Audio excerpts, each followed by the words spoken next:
kudune damkar iki. Lah iki kudune damkar, nek ora damkar ya ora iso no.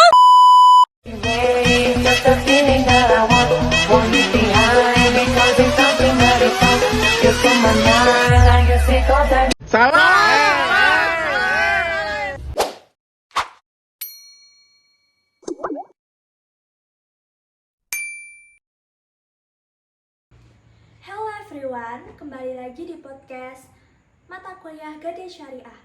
Nah, kali ini kita kedatangan bintang tamu spesial yaitu Kak Safi.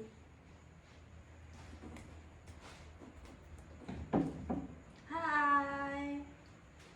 Nah, di sini kita udah nggak asing lagi ya Kak yang namanya Gade itu. Tapi untuk pembahasan ini membahas mengenai Gade Syariah. Apa sih Kak Gade Syariah itu sama Gade konvensional itu?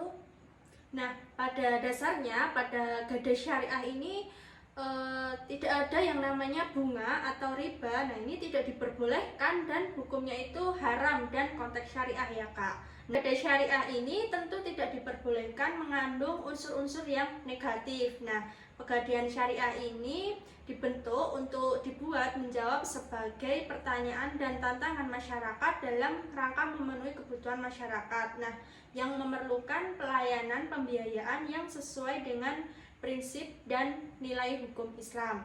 Nah, sedangkan dalam pegadaian konvensional itu ya Kak, nah ini kan sering digunakan di dalam masyarakat ya.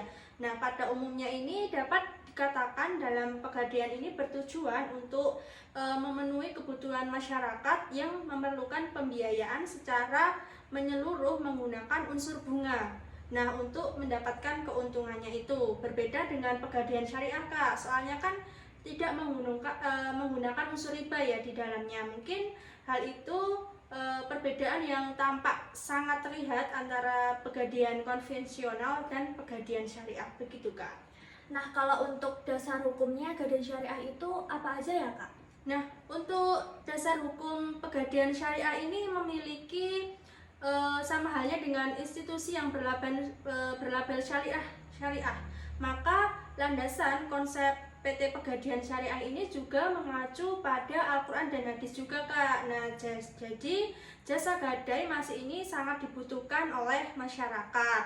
Begitu. Nah, masyarakat ini menggadaikan suatu barang karena terdesak kebutuhan dana. Sementara barang yang digadaikan ini diantaranya adalah seperti emas. Nah, di mana masyarakat ini pada umumnya telah lazim Kak untuk menjadikan emas ini sebagai jaminan hutang untuk prospek dalam investasi emas yang kian ini menguntungkan karena harganya ini selalu naik. Nah, karena itu gadai ini diperbolehkan dalam Islam karena agama Islam ini merupakan agama yang lengkap dan sempurna karena ini di dalamnya ini terdapat kaidah dasar dan aturan dalam sisi kehidupan manusia baik dalam ibadah dan juga muamalah. Nah, selain itu juga Kak, setiap orang ini kan butuh berinteraksi ya karena untuk saling menutupi kebutuhan dan saling tolong menolong di antara yang mereka seperti keuniversalan Islam. Nah, mengajarkan kepada umatnya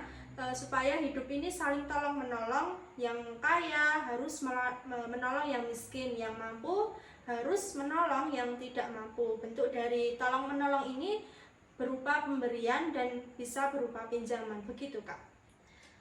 Nah, karena udah membahas apa itu Gade Syariah, selanjutnya apa sih perbedaan dari Gade Syariah dan konvensional itu? Nah, dari perbedaan dari landasan hukumnya ini ya Kak, Gade konvensional ini diatur dalam Kitab Undang-Undang Hukum Perdata, khususnya ini pada pasal 1150 KUH Perdata, pasal 1160 sampai 1160 KUH Perdata.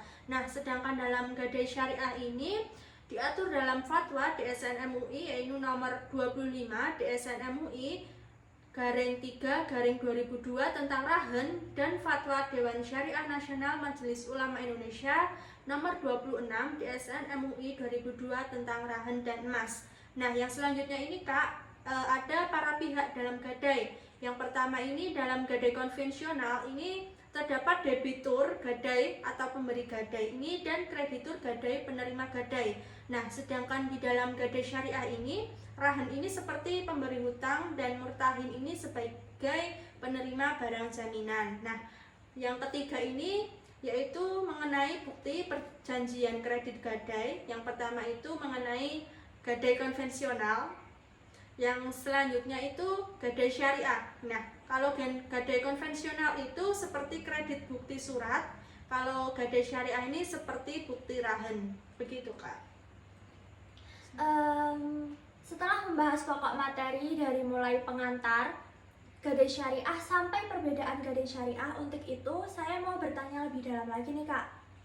Bagaimana sistem gadai syariah berbeda dari gadai konvensional dalam hal penetapan biaya, pengelolaan resiko, dan jangka waktu pinjaman? Nah, jadi sistem gadai syariah ini memiliki perbedaan mendasar dengan gadai konvensional. Beberapa aspek termasuk penetapan biaya, pengelolaan resiko, dan jangka waktu pinjaman. Yang pertama ini mengenai penetapan biaya. Nah, dalam sistem gadai syariah ini tidak ada konsep atau riba seperti pada sistem gadai konvensional ya. Sebagai gantinya ini, biaya yang dikenakan ini biayanya berdasarkan pada prinsip bagi hasil atau pembagian keuntungan antara pemberi gadai pemilik barang dan nasabah peminjam. Yang selanjutnya ini mengenai pengelolaan resiko. Yang pengelolaan resiko ini seperti cenderung bersifat kolaboratif ya. Nah, antara pemberi gadai dan nasabah.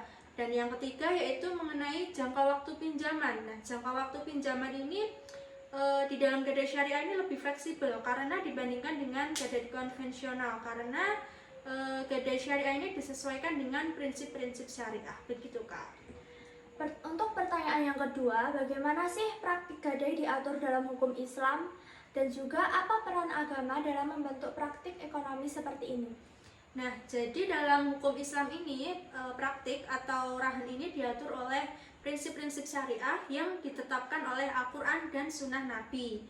Nah, praktik dalam gadai Islam ini didasarkan pada konsep keadilan, saling menguntungkan, dan menjaga keberlangsungan ekonomi yang berkeadilan bagi seluruh individu dalam masyarakat. Nah, yang pertama ini mengenai Al-Quran. Al-Quran ini sudah dijelaskan dalam surat Al-Baqarah ayat 283 yang ini menyebutkan, dan jika kamu dalam perjalanan dan tidak mendapatkan seorang penulis, maka hendaklah ada barangan tanggungan yang dipegang sebagai jaminan. Nah, selanjutnya ini mengenai peran agama dalam membentuk praktek ekonomi seperti gadai adalah untuk memastikan bahwa transaksi ekonomi ini dilakukan dengan cara yang adil, menghindari eksploitasi, dan memperhatikan kebutuhan dan kesejahteraan seluruh anggota masyarakat. Nah, agama Islam ini menekankan pentingnya keadilan. Membutuhkan dengan demikian, praktik gadai dalam Islam ini diarahkan untuk memberikan bantuan kepada individu yang membutuhkan dana darurat atau modal usaha, sambil memastikan bahwa kepentingan kedua belah pihak ini dilindungi dengan baik. Nah, agama Islam ini juga menetapkan batasan-batasan yang ketat dalam praktik gadai seperti larangan membebankan bunga atau riba, serta mengharuskan transparansi dan saling pengertian antara pemberi gadai dan peminjam. Begitu, Kak. Untuk pertanyaan yang ketiga, bagaimana sih peran lembaga pegadaian dalam memitigasi praktik ilegal seperti ijon dan rentenir, serta mendukung kesejahteraan masyarakat kecil?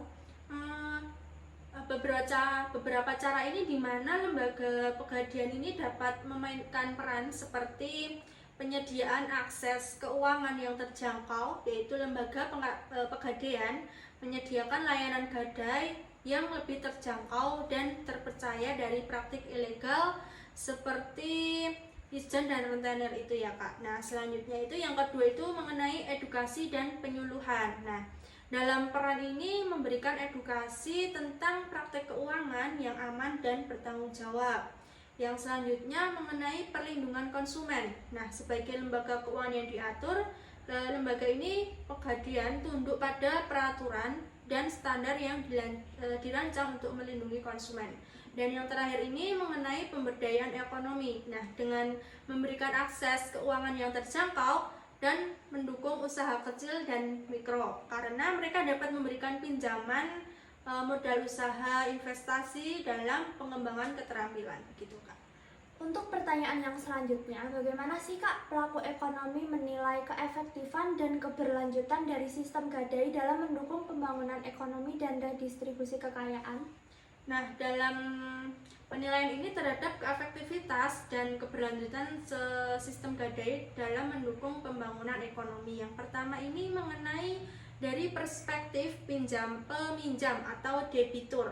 Nah, keefektifan ini peminjam mungkin menilai keefektifan sistem gadai berdasarkan kemudahan dan kecepatan akses pada pinjaman yang dibutuhkan. Yang kedua yaitu dari perspektif lembaga pemberi pinjaman atau kreditur, yaitu dilihat dari keberlanjutan seperti memerlukan bahwa praktik gadai yang mereka terapkan ini tidak hanya menguntungkan mereka secara finansial, tetapi berkelanjutan secara sosial dan ekonomi dalam jangka panjang. Yang ketiga yaitu dari perspektif regulator dan pemerintah, yaitu dari aspek keberlanjutan sistem gadai dari perspektif pemerintah meliputi kepatuhan terhadap prinsip-prinsip syariah, keadilan sosial, dan dampak lingkungan.